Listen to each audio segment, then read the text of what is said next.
ओम शांति। आज 13 अप्रैल 2025 अव्यक्त बाप दादा के रिवाइज कोर्स के 31 दिसंबर सन 2004 के महावाक्य हैं। इस वर्ष के आरंभ से बेहद की वैराग्य वृत्ति इमर्ज करो, यही मुक्ति धाम के गेट की चाबी है। आज नवयुग रचता बाप दादा अपने बच्चों से नववर्ष मनाने के लिए, परमात्मा मिलन मनाने के लिए बच्चों के स्नेह में अपने दूर देश से साकार वतन में मिलन मनाने आए हैं। दुनिया में तो नववर्ष की मुबारक एक दो को देते हैं, लेकिन बाप दादा आप बच्चों को नवयुग और नए वर्ष की दोनों की मुबारक दे रहे हैं। नया वर्ष तो एक दिन मनाने का है, नवयुग तो आप संगम पर सदा मनाते रहते। आप सभी भी परमात्मा प्यार की आकर्षण में खींचते हुए यहाँ पहुँच गए हो, लेकिन सबसे दूर देश से आने वाला कौन? डबल विदेशी, वह तो फिर भी इस साकार देश में ही है। लेकिन बाप दादा दूरदेशी कितना दूर से आए हैं, हिसाब निकाल सकते हैं कितने माइल से आए हैं। तो दूरदेशी बाप दादा चारों ओर के बच्चों को, चाहे सामने डायमंड हॉल में बैठे हैं, चाहे मधुबन में बैठे हैं, चाहे ज्ञान सरोवर में बैठे हैं, गैलरी में बैठे हैं, आप सबके साथ जो दूर बैठे देश विदेश में बाप दादा से मिलन मना रहे हैं, बाप दादा देख रहे हैं सभी कितने प्यार से दूर से देख भी रहे हैं, सुन भी रहे हैं। तो चारों ओर के बच्चों को नवयुग और नए वर्ष की पदम गुणा मुबारक हो, मुबारक हो, मुबारक हो। बच्चों को तो नवयुग नैनों के सामने है ना, बस आज संगम पर है, कल अपने नवयुग में राज्य अधिकारी बन राज्य करेंगे। इतना नजदीक अनुभव हो रहा है। आज और कल की ही तो बात है, कल था कल फिर से होना है। अपने नवयुग की गोल्डन युग की गोल्डन ड्रेस सामने दिखाई दे रही है, कितनी सुंदर है, स्पष्ट दिखाई दे रही है। आज साधारण ड्रेस में है और कल नवयुग की सुंदर ड्रेस में चमकते हुए दिखाई देंगे।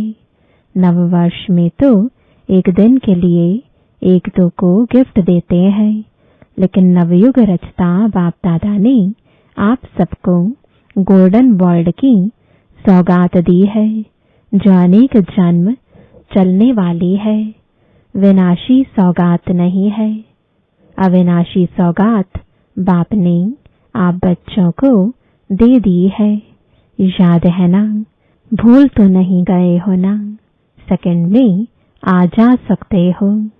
अभी अभी संगम पर, अभी अभी अपनी गोल्डन दुनिया में पहुंच जाते हो कि देरी लगती है। अपना राज्य स्मृति में आ जाता है ना। आज के दिन को विदाई का दिन कहा जाता है और 12 बजे के बाद बधाई का दिन कहा जाएगा। तो विदाई के दिन, वर्ष की विदाई के साथ साथ आप सबने वर्ष के साथ और किसको विदाई दी, चेक किया। सदा के लिए विदाई दी व थोड़े समय के लिए विदाई दी। बाप दादा ने पहले भी कहा है कि समय की रफ्तार तीव्र गति से जा रही है। तो सारे वर्ष के रिजल्ट में चेक किया कि क्या मेरे पुरुषार्थ की रफ्तार तीव्र रही या कब कैसे रही। दुनिया की हालतों को देखते हुए अब अपने विशेष 2 स्वरूपों को इमर्ज करो। वह 2 स्वरूप है, एक सर्वप्रति रहम दिल और कल्याणकारी, और दूसरा हर आत्मा के प्रति सदा दाता के बच्चे मास्टर दाता। विश्व की आत्माएं बिल्कुल शक्तिहीन, दुखी, अशांत चिल्ला रही हैं। बाप के आगे, आप पूज्य आत्माओं के आगे पुकार रही हैं, कुछ घड़ियों के लिए भी सुख दे दो, शांति दे दो, खुशी दे दो, हिम्मत दे दो। बाप तो बच्चों के दुख परेशानी को देख नहीं सकते, सुन नहीं सकते। क्या आप सभी पूज्य आत्माओं को रहम नहीं आता?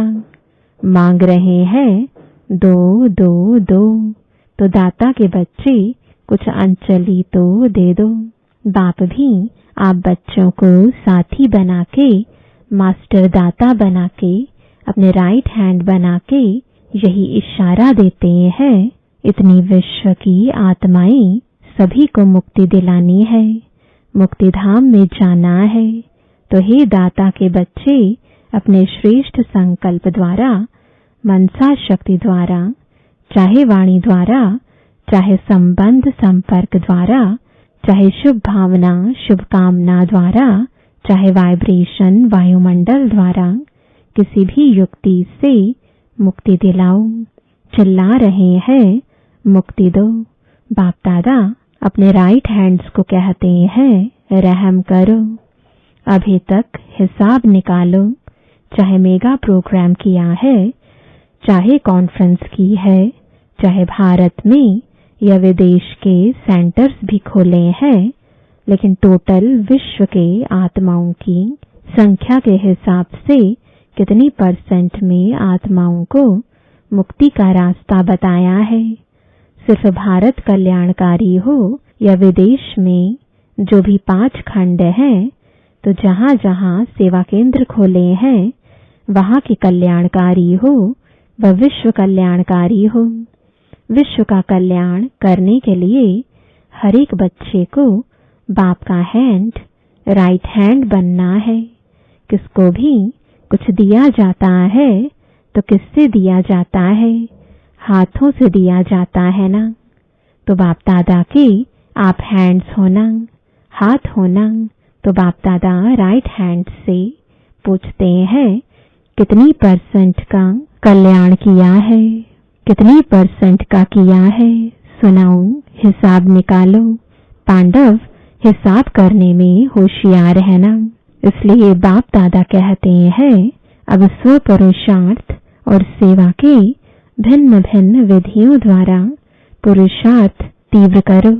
स्व की स्थिति में भी 4 बातें विशेष चेक करो। इसको कहेंगे तीव्र पुरुषार्थ। एक बात पहले यह चेक करो कि निमित्त भाव है। कोई भी रॉयल रूप का मैंपन तो नहीं है, मेरापन तो नहीं है। साधारण लोगों का मैं और मेरा भी साधारण है, मोटा है, लेकिन ब्राह्मण जीवन का मेरा और मैंपन सूक्ष्म और रॉयल है। उसकी भाषा मालूम है क्या है? यह तो होता ही है, यह तो चलता ही है, यह तो होना ही है। चल रहे हैं, देख रहे हैं, तो एक निमित्त भाव हर बात में निमित्त है।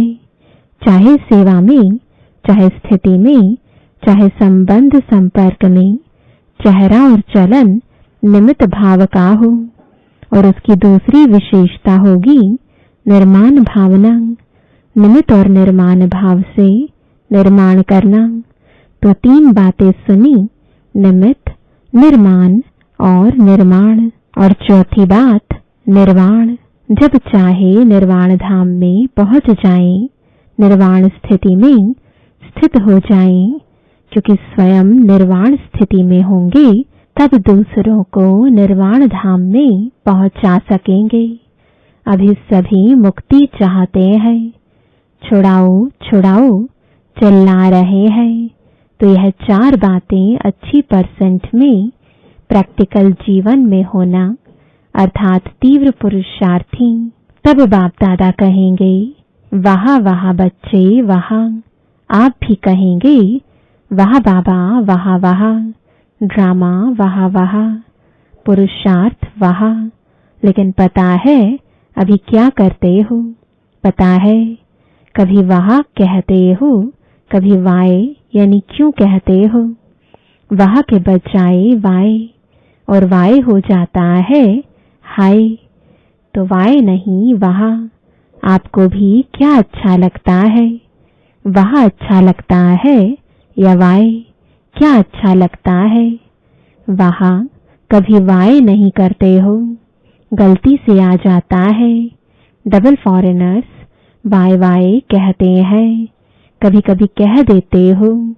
जो डबल फॉरेनर्स कभी भी वाय नहीं कहते वह हाथ उठाओ। बहुत थोड़े हैं। अच्छा भारतवासी जो वाह वाह के बजाय क्यों क्या कहते हैं वह हाथ उठाओ। क्यों क्या कहते हो। किसने छुट्टी दी है आपको। संस्कारों ने, पुराने संस्कारों ने आपको वाय की छुट्टी दे दी है और बाप कहते हैं वाह वाह कहो, वाय वाय नहीं। तो अभी नए वर्ष में क्या करेंगे, वाह वाह करेंगे या कभी कभी वाय कहने की छुट्टी दे दें। वाय अच्छा नहीं है। जैसे वाई यानी पेट में गैस हो जाती है ना तो खराब हो जाता है ना, तो वाय वाई है। यह नहीं करो। वाह वाह कितना अच्छा लगता है। हाँ बोलो वाह वाह वाह। अच्छा तो दूर देश में सुन रहे हैं, देख रहे हैं, भारत में भी विदेश में भी उन बच्चों से भी पूछते हैं वाह वाह करते हो या वाय वाय करते हो। अभी विदाई का दिन है ना, आज वर्ष के विदाई का लास्ट डे है। तो सभी संकल्प करो वाय नहीं कहेंगे, सोचेंगे भी नहीं। क्वेश्चन मार्क नहीं, आश्चर्य की मात्रा नहीं, बिंदी। क्वेश्चन मार्क लिखो कितना टेढ़ा है और बिंदी कितनी सहज है। बस नैनों में बाप बिंदु को समा दो। जैसे नैनों में देखने की बिंदी समाई हुई है ना, ऐसे ही सदा नैनों में बिंदु बाप को समा लो। समाने आता है या फिट नहीं होती है, नीचे ऊपर हो जाती है। तो क्या करेंगे, विदाई किसको देंगे, वाय को। कभी भी आश्चर्य की निशानी भी नहीं आवे। यह कैसे, यह भी होता है क्या, होना तो नहीं चाहिए, क्यों होता है। क्वेश्चन मार्क नहीं, आश्चर्य की मात्रा भी नहीं।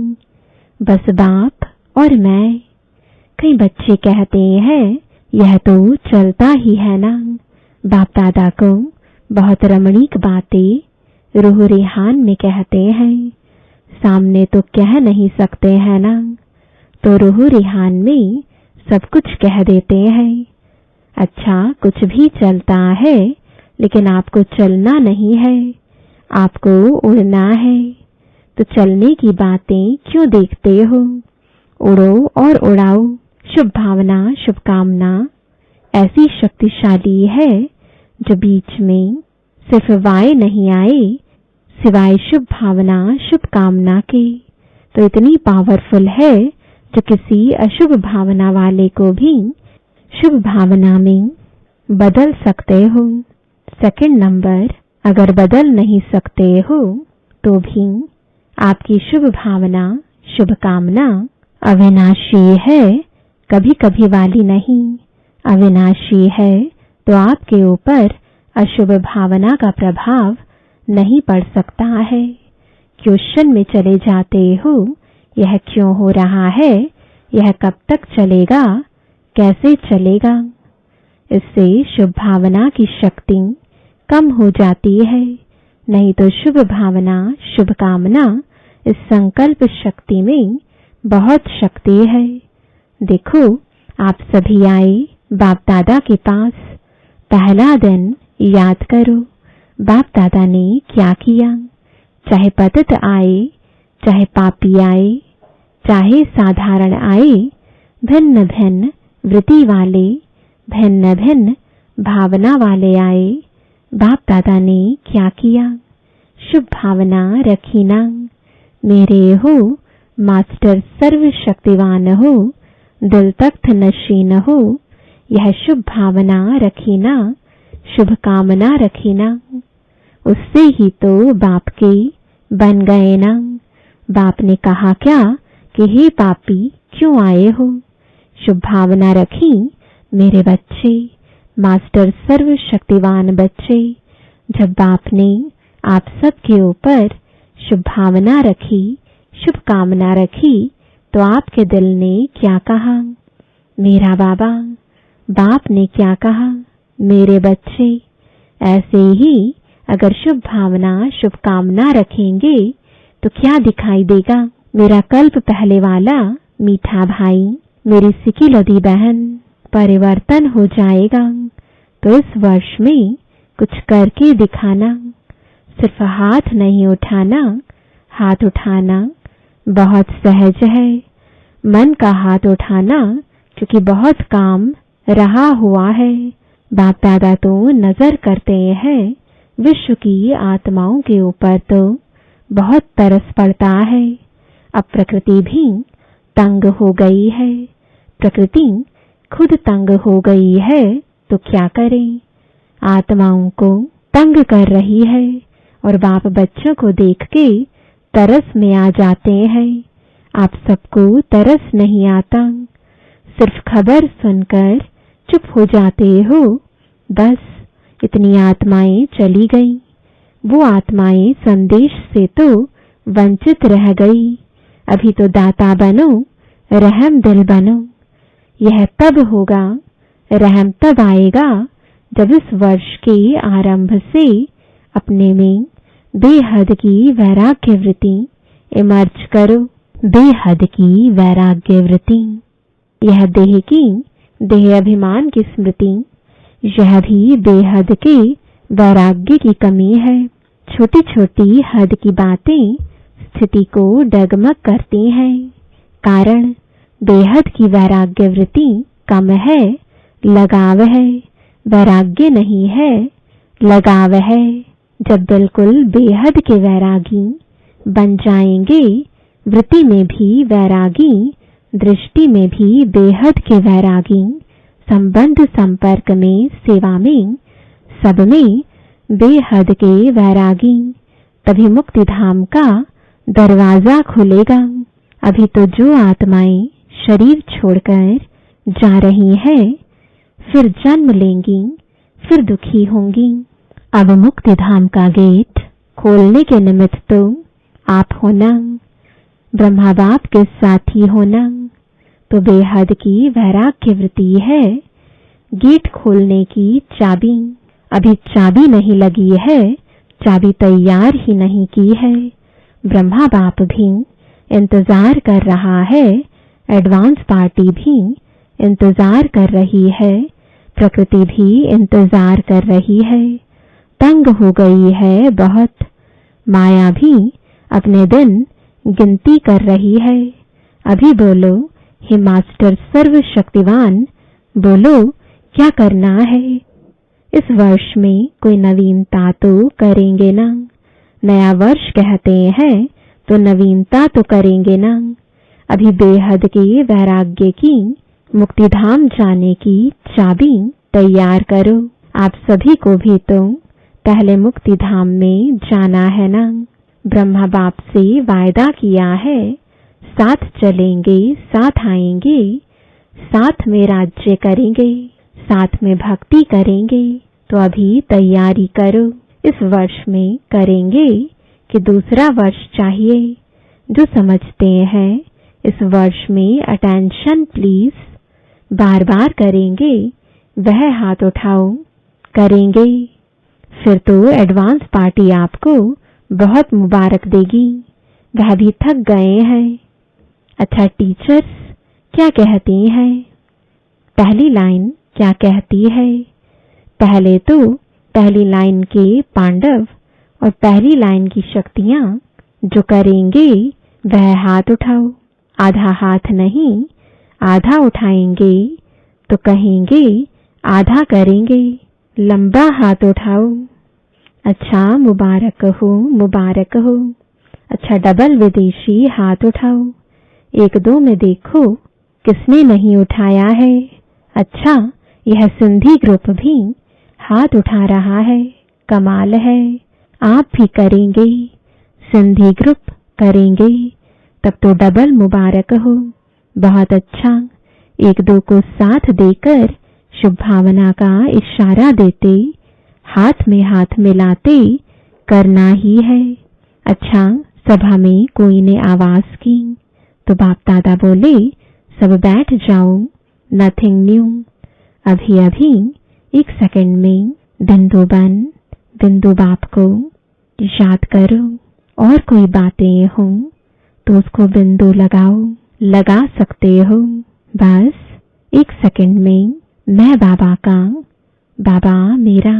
अच्छा, अभी चारों ओर के सर्व नए युग के मालिक बच्चों को चारों ओर के नए वर्ष मनाने के उमंग उत्साह वाले बच्चों को सदा उड़ते रहना और उड़ाते रहना, ऐसे उड़ती कला वाले बच्चों को सदा तीव्र पुरुषार्थ द्वारा विजय माला के मणके बनने वाले विजयी रत्नों को बाप दादा का नए वर्ष और नए युग की दुआओं के साथ साथ पदम गुणा थालियां भर भर के मुबारक हो, मुबारक हो।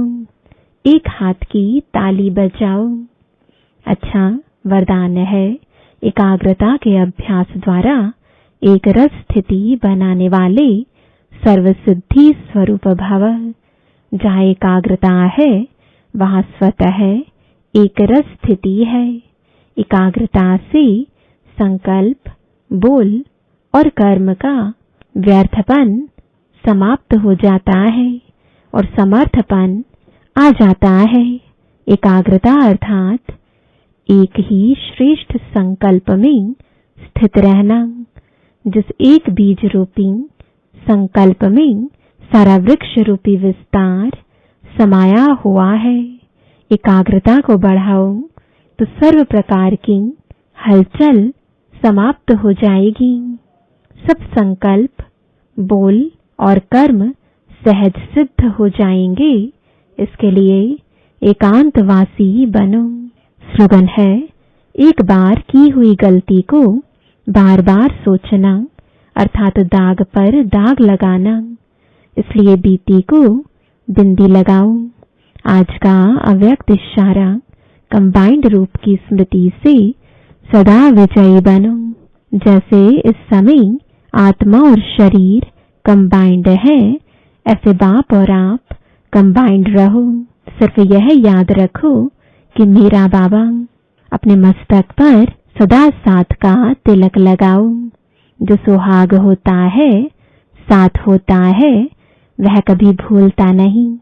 तो साथी को सदा साथ रखो। अगर साथ रहेंगे तो साथ चलेंगे। साथ रहना है, साथ चलना है। हर सेकंड, हर संकल्प में साथ है ही। ओम शांति।